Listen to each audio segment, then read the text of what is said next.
Welcome to the Neuropathy Support Group and Podcast. I'm Chris, and I'm so glad you tuned in. It's my hope with this podcast to help all of us gather information that might help those that need support dealing with this debilitating issue. Hello, and welcome to this podcast. Before we get started, let's get the formalities out of the way with the medical and privacy disclaimer. I am not a doctor or medical professional. The information on this podcast is from personal experiences and is meant for group support. Additionally, the information discussed is not meant to diagnose, treat, or cure any underlying conditions associated with neuropathy. All names here within are private and will not be shared with any outside sources. Please consult your healthcare provider before making any health decisions. If you have medical concerns or an immediate emergency, please contact your doctor or dial 911. Well, hello everyone, and happy Monday to you. It's early here in Fresno, California, but I felt the need to start this podcast a little sooner so I can get it out tonight. But again, thank you for listening, and thank you for being patient with me when I was sick last week. I kind of got the same thing yesterday, but it's gone away this morning, so my voice is a lot better. Before I get into the subject today, I just wanted to let you guys know that I did post a GoFundMe page. I found that over the last 3-4 days, I'm only able to walk a certain amount of maybe feet ahead of me. I've been having a lot of issues and my legs are getting worse as I talk to you now, and I know it's come to that point where I need a wheelchair now to get around. So that's why I put one in there, just to help me with the cost of what the wheelchair is going to be. Because I found one that's my size, my height, and everything. So any bit you can donate, that would be so awesome. But I wanted to let you know before we started this program here and what that GoFundMe page was all about. So with this episode, I wanted to stay in the same topic that we talked about last night. And this one's going to be episode 53. Can you believe it? Episode 53. I've been doing this for 2 years now. And this title of this episode is going to be, Are Antidepressants Effective in Treatment of Back Pain and Osteoarthritis? And the reason why I picked this one is because I take many different antidepressants, which I'll let you know what they are at the end of this podcast episode. But that's something that kind of hits home for me, because I do have discs that are being pinched in my back, which I've talked about before. But I want to let you know, in my own case, how effective these antidepressants are for that issue, and if they work. Oh, and one more thing before I get started. I'm going to start taking that alpha-lipoic acid, 200 milligrams, starting today. And I'm going to give them, until I run out of the whole bottle, there's 100 of them. If you guys could let me know how much of them you take, that'd be great, so I can get a comparison. But I wanted to let you know about that also. So let's get into our episode.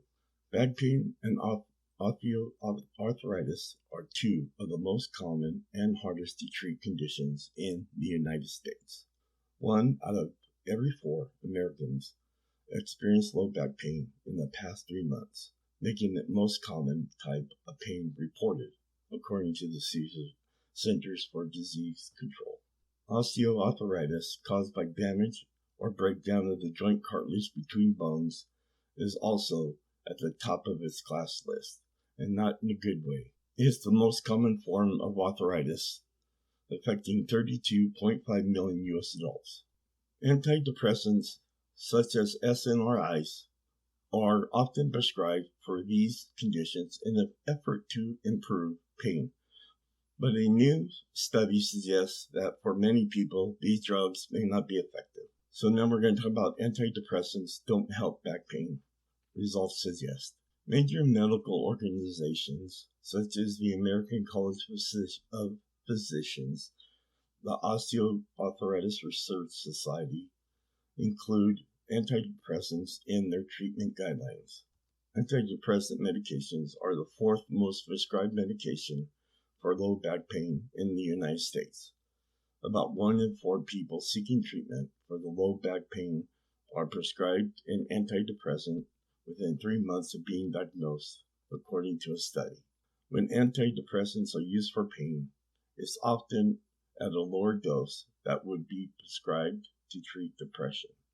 Although the mechanism of action isn't fully understood, scientists believe the medications work within the brain and spinal cord by raising the level of calming neurotransmitters and chemicals to reduce the amount of pain a person feels. So investigators looked in at 33 studies, more than 5,000 patients, to find out if antidepressant medications are safe or effective in people with low back or neck pain, sciatica, or hip and knee osteoarthritis. Researchers looked into 33 randomized controlled trials that altogether included 5,318 participants. 14 of these studies were funded by pharmaceutical companies, and the funding was unclear for 5 of the trials. To interpret the results of the different studies according to one standard measure, the pain and disability scores of the studies were converted to a common 0 to 100 point scale, with 0 meaning no pain or disability and 100 denoting the worst possible pain or disability. So here's the class of antidepressants that they studied in these trials. First one's going to be the SNRIs, which are like Effexor XR. The next is going to be the SSRIs, which include Zoloft, Prozac, Lexapro. One of those, Lexapro, is what I took. And it causes a lot more issues than just that, but I won't get into that right now. But for those that take it, probably understand where I'm going. There's also SARIs, and that would be something like Trazodone. I have a friend that takes that, and that's an atypical antidepressant. And finally, NDRIs. These typical antidepressants include Wellbutrin and Wellbutrin SR and Wellbutrin XL, which I've taken those too. And it wasn't for this issue, but if I was to think back, I would say no, that those didn't work for me if it came to back pain. Investigators also found the following results. SNRIs had a very small effect on back pain, reducing pain by 5.3 points out of 100 on the pain scale compared with placebo after 3 months, an amount that would not be meaningful to most patients, according to the researchers. Now, SNRIs were slightly more effective in osteoarthritis pain and reduced pain by 9.7 points compared with the placebo, just short of the 10-point mark, a standard set by investigators as the amount needed to be clinically meaningful. Now, TCAs may help with sciatica pain, but the evidence wasn't conclusive. The sciatic nerve is one of the largest nerves in the body, and it controls muscles in the back of your knee and lower leg. When you have sciatica, it's usually just one side of the body, and the symptoms are pain, weakness, numbness, or tingling that can start in the lower back and extend down as far as your toes. And the TCAs weren't found to be effective for back pain. And as a warning, it says, we would advise caution when interpreting their findings for OA and sciatica. The doctors say, in our analysis, most trials in people with osteoarthritis were sponsored by pharmaceutical companies that stand to gain a lot if the drug is shown to be beneficial, and trials in people with sciatica were small and poorly conducted, and hence the findings are less certain. So the next topic is, this study leaves open questions about pain causes, duration, and more. This is an interesting paper that gives some insight into using these medications in people with back pain, sciatica, and osteoarthritis. But there are some drawbacks in using a meta-analysis to measure their efficacy, according to the doctor. This type of analysis can be helpful in that it examines a large number of patients, but this particular test includes a few different types of pain, differing levels of pain severity, many different pains of medication, and at different doses. There are also a lot of unanswered questions. Why do they have the pain? How long have they had the condition? What are the other risks that they have? Those factors make me, the doctor, view the results in type of an analysis with a certain amount of caution. Also, the doctor says a multi-center controlled study that compared the most widely used antidepressant against placebo would help better gauge the efficacy or lack thereof, the doctor adds. So evidence is limited. Why use antidepressants to treat pain? Antidepressants are prescribed for back pain or OI for different reasons, according to the doctors. Most guidelines for back pain and osteoarthritis currently recommend their use, he points out. Additionally, some patients may have not responded to other drugs for pain, such as the anti-inflammatories, and so were prescribed an antidepressant as a second-line therapy. Let's talk about non-drug treatments, such as physical therapy, mind-body techniques, and massage, which may be underutilized for pain. Many doctors and patients are not aware of the benefits of non-drug treatments for these conditions, even though the most recent guidelines for back pain and osteoarthritis emphasize non-drug treatments over prescribed drugs.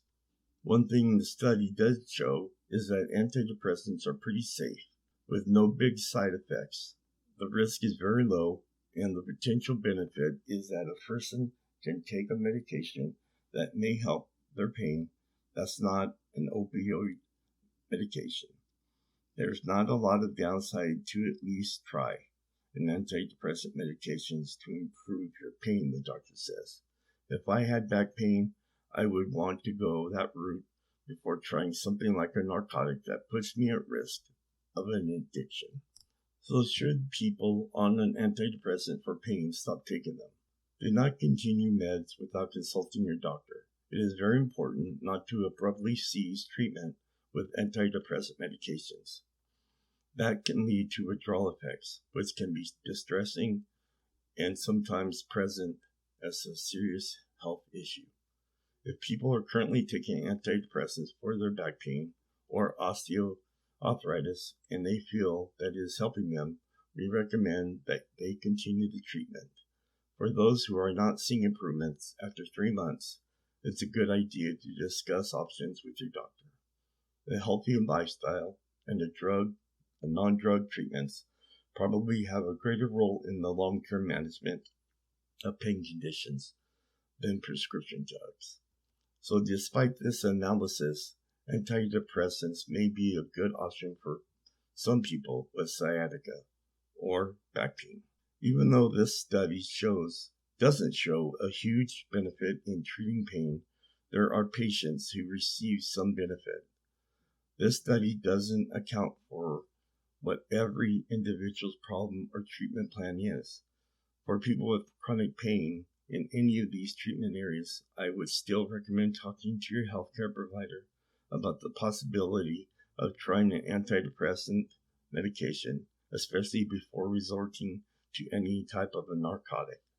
Now, I'm going to tell you, I take many antidepressants, which I'll talk about here at the end, but I just wanted to let you know, too, though, that a lot of those medications for myself make me really groggy and sleepy.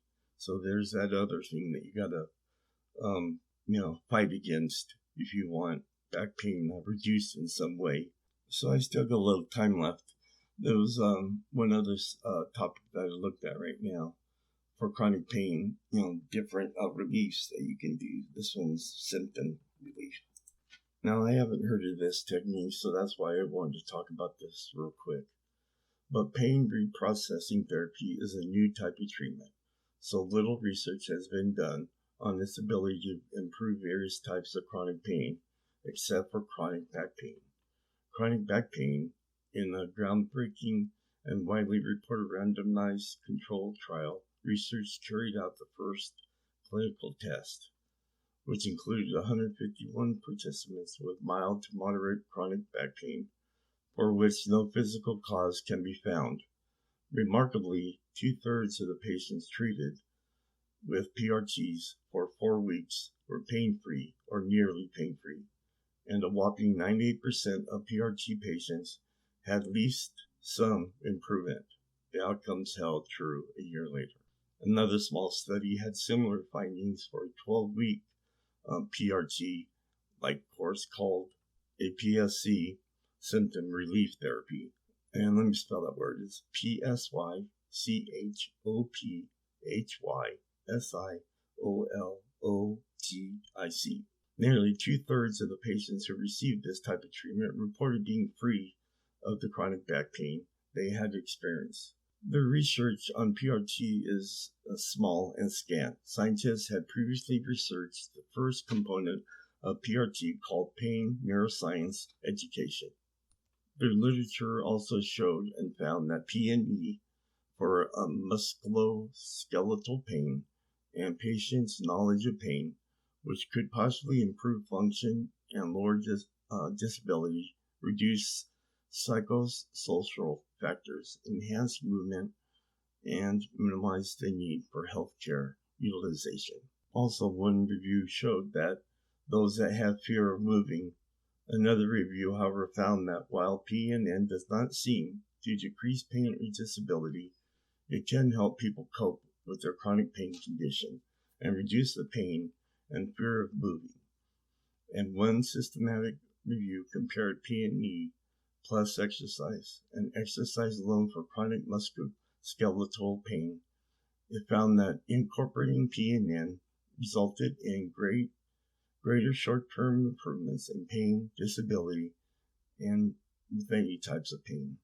Additionally, research has found some support for using PNN to treat specific pain issues when used in conjunction with other therapies, such as spinal pain, migraines, lower back pain, neck pain, in adolescents. It's not known yet whether pain reprocessing therapy could help with other non-pain conditions, but there are specific reasons to be optimistic. Fibromyalgia-related pain.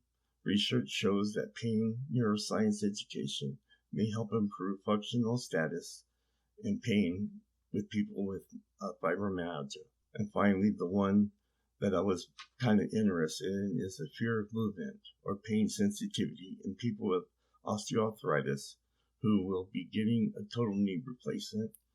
PNE may help decrease fear of movement and pain sensitivity, as well as increase positive beliefs that their upcoming knee surgery. So that was the one thing I was interested in. It's called catastrophizing, or the fear of moving. I'd never heard of that before, and that's why I want to kind of get an idea of what that was.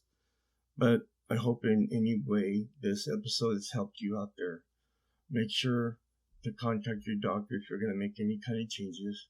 Also, read up on it and find out if these products are working. But let me give you a quick rundown of the medications I take. So there's one of them I use, trazodone. Now that one's to help me with restless leg syndrome.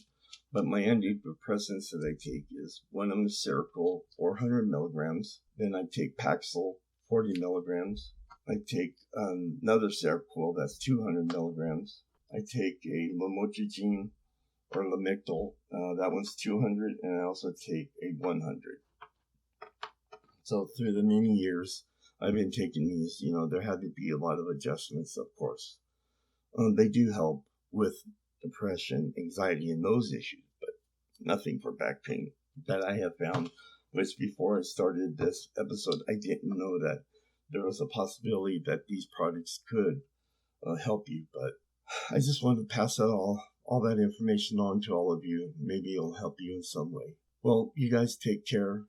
Have a good week. Go outside, spend some time with family, and stop having the time of thinking about your pain so that way you can carry on and be better than you were yesterday. So until next week, I'll talk to you later. As we come to a close, It's my hope this podcast and other sources, such as product reviews that I have discussed today, can better our lives and give us some relief dealing with neuropathy. This episode plus others are posted every Monday on Facebook, Twitter, Instagram, iTunes, Spotify, and Stitcher. And finally, whatever life throws at you, even if it hurts you, just be strong and fight through it. Remember, strong walls shake, but never collapse. Talk to you next Monday.